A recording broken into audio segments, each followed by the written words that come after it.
Est-ce que vous connaissez ce sentiment, les amis, d'avoir raison dans ses analyses, d'avoir raison dans ses propos, d'avoir raison dans ses prédictions? Quand je vous dis que je suis un supporter du Real Madrid depuis tout petit et que je connais ce club mieux que personne, que je connais ses besoins mieux que personne, les gars. J'avais fait une vidéo il y a quelques semaines pour vous parler du futur mercato 2025 du Real Madrid, en vous disant que selon moi, il devrait foncer sur le jeune espagnol de 19 ans de Bournemouth, Dean Huijsen. Ou Huijsen, je sais même pas comment on prononce parce que même les commentateurs foot, il y en a un il le prononce comme ça, puis autre. Donc on va l'appeler Dean dans cette vidéo, par son prénom. Ça nous évitera les problèmes.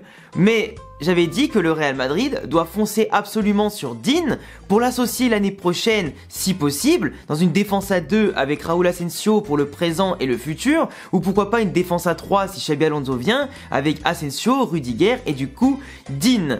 Un joueur de seulement 19 ans qui vient de taper à la porte de la sélection espagnole, qui a été appelé pour couvrir l'absence sur blessure de Inigo Martinez et qui va du coup découvrir en même temps qu'Asensio, qu'on félicite au passage, qui a vraiment une ascension fulgurante depuis le Castilla au Real Madrid puis la sélection en seulement quelques mois. Et bah tous les deux vont découvrir la sélection en même temps. Et comme par hasard, Florentino Pérez et le Real Madrid s'intéressent à Dean à partir de maintenant.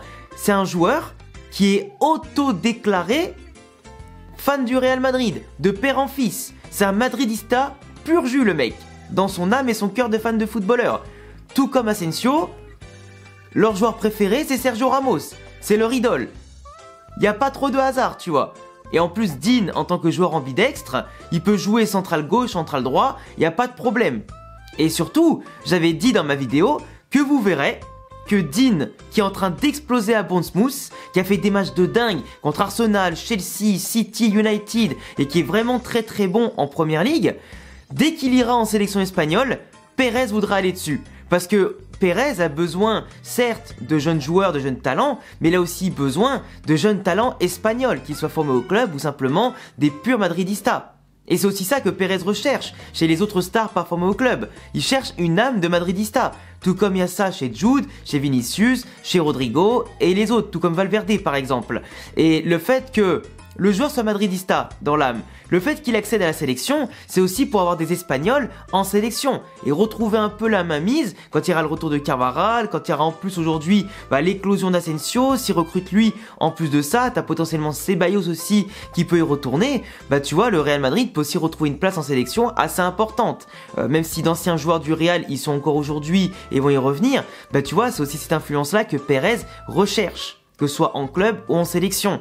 Et clairement, voir que au-delà de Brahim qui a choisi le Maroc et pas l'Espagne parce que l'Espagne n'a pas fait ce qu'il faut, tu vois, récupérer une pépite défensive comme Huijsen, ce serait parfait. Et moi je vous l'avais dit, et comme par hasard, tout est en train de se faire. Et tu vois, c'est pas la première fois que j'avais raison.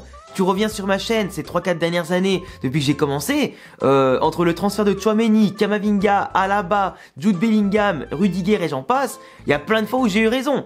Et j'ai pas attendu que les infos sortent dans AS et Marca pour dire quelles étaient les opportunités de ces joueurs-là de venir au Real et pour le Real de prendre ces joueurs-là.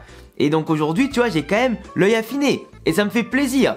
Et franchement, quand tu vois les statistiques de Dean que je vous ai déjà présenté la dernière fois et que je vais vous représenter maintenant dans cette petite vidéo, c'est vraiment exceptionnel ce qu'il fait. Et d'ailleurs, je vous le rappelle, mais si vous êtes fan du Real ou même de n'importe quel club en Espagne, n'hésitez pas à vous abonner pour être vraiment au courant de l'actualité, d'avoir des analyses pertinentes, en tout cas que j'essaye de rendre pertinentes avec aussi vos retours pour améliorer mes vidéos. Et puis aussi, simplement pour que vous ayez le top du top sur le Real Madrid et le foot espagnol et le football européen. Enfin bref, pour présenter les statistiques de Dean, on a ici ces statistiques par rapport à l'ensemble des défenseurs centraux du coup à son poste dans l'ensemble des grands championnats européens et tu peux voir que Dean dans toutes les statistiques, que ce soit le toucher de balle, que ce soit les duels, que ce soit la capacité à marquer pour un défenseur, à être décisif pour un défenseur, à simplement récupérer beaucoup de ballons et être solide, il est dans le top du top des statistiques. Là où si par contre je te montre le même graphique avec Cubarsí, il a beau être excellent au Barça, mais à la différence, c'est que à part dans le toucher de balle, les relances, etc., il n'y a rien dans lequel il est meilleur que Dean, intrinsèquement parlant. On a quand même un joueur Dean qui certes a plus l'occasion de se mettre en évidence parce qu'il joue en première ligue dans un championnat où c'est plus box to box, où ça va plus vraiment d'un côté à l'autre, peu importe la différence de budget, la différence collective et tout. Parce que même les plus petites équipes ont beaucoup quand même d'occasions contre les grandes équipes. Mais surtout, il joue à Bournemouth, qui certes est entraîné par Iraola, qui a un bon football, qui en plus trust pas dans les premières places non plus, mais en tout cas dans la première moitié de tableau, si je dis pas de bêtises, de Première Ligue, et qui peut vraiment jouer un grand rôle, et en tout cas qui n'est jamais ridicule dans les grands matchs. Mais quand tu vois que Cubarsí, même au Barça, dans une équipe qui surdomine quand même avec le Real Madrid le championnat, bah il se met pas en évidence dans tous les compartiments du jeu. Là où lui, Dean, il a beaucoup plus l'occasion de s'exprimer, mais de montrer à quel point il a un potentiel immense. Après, il est un peu plus âgé, évidemment, il a un peu plus d'expérience, il a été en Italie, il a été en Espagne, etc. Et forcément, ça joue aussi. Mais bon, il a que 19 ans, le gamin.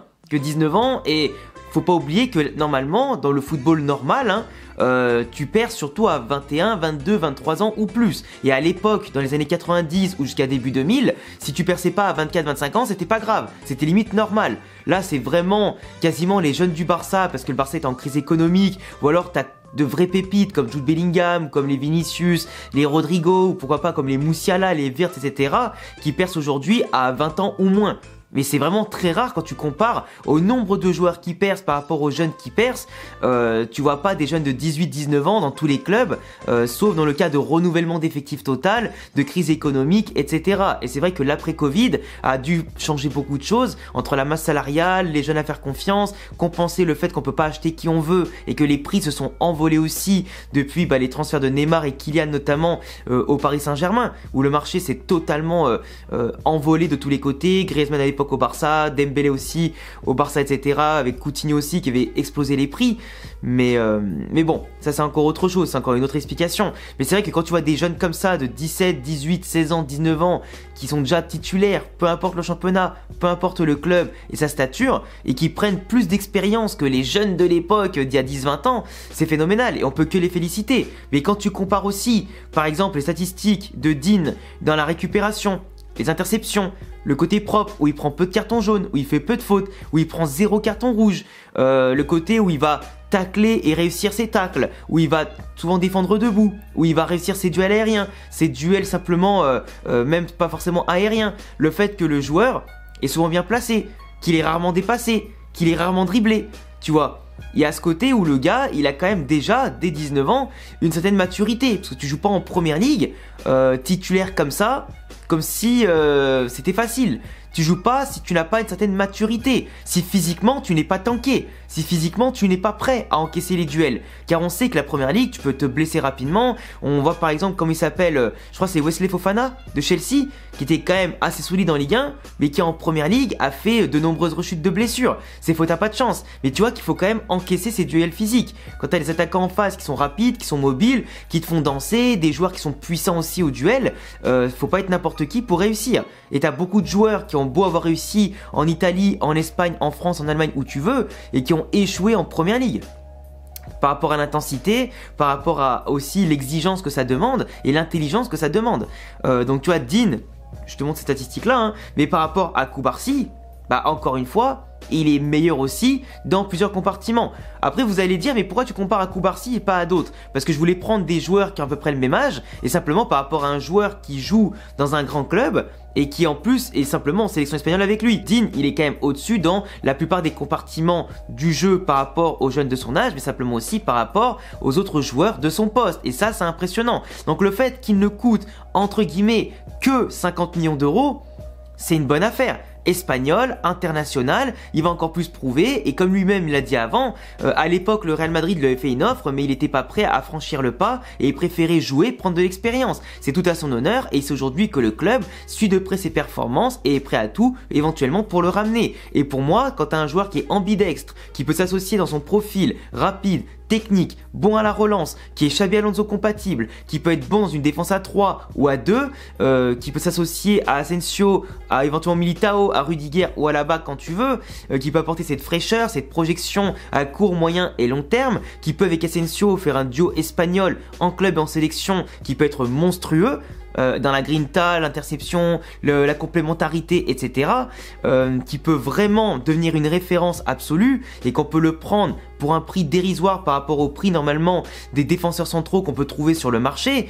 Et simplement aussi le fait que David Alaba ne sera sûrement pas conservé parce que il a fait les croisés et depuis qu'il est revenu, il est pas bon, il a perdu la confiance d'Ancelotti et je pense pas que Xabi Alonso lui donnerait plus de confiance qu'autre chose. Puis à son âge, il serait temps, je pense, de partir. Militao, 2 fois les croisés et déjà quand il était revenu une fois, c'était pas bon. Donc après 2 fois, il a totalement perdu sa place, je pense, et toute projection pour le futur, sans oublier les potentielles rechutes qu'il pourrait avoir.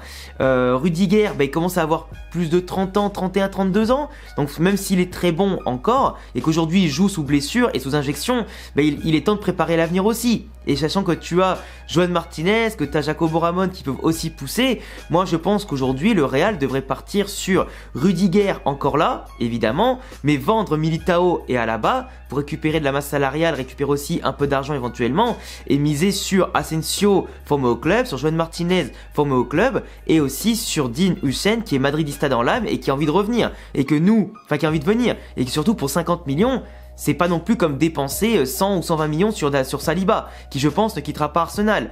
Et il vaut mieux dépenser pour un jeune espagnol qui aime le club, et en tout cas que le club aime, que dépenser 100 millions d'euros pour un joueur non espagnol ou simplement qui n'aime pas forcément le Real de base, qui va demander un salaire de fou et qui globalement n'est pas ultra motivé de base pour venir. Moi je préfère miser sur l'avenir, sur les jeunes, la complémentarité, l'Espagne aussi pour espagnoliser un petit peu le Real Madrid, et puis voilà. Et puis je pense que Pérez et le club vont dans la même direction, et donc le fait que j'avais donné cette possibilité là il y a quelques semaines, quelques mois, et que le club va dans le même sens, ça me fait plaisir. Enfin bref, dites-moi en tout cas tout ce que vous pensez de ce jeune joueur qui joue du côté de Bournemouth et qu'on pourrait bien revoir non seulement en sélection mais du côté du Real Madrid, je l'espère, la saison prochaine ou très rapidement.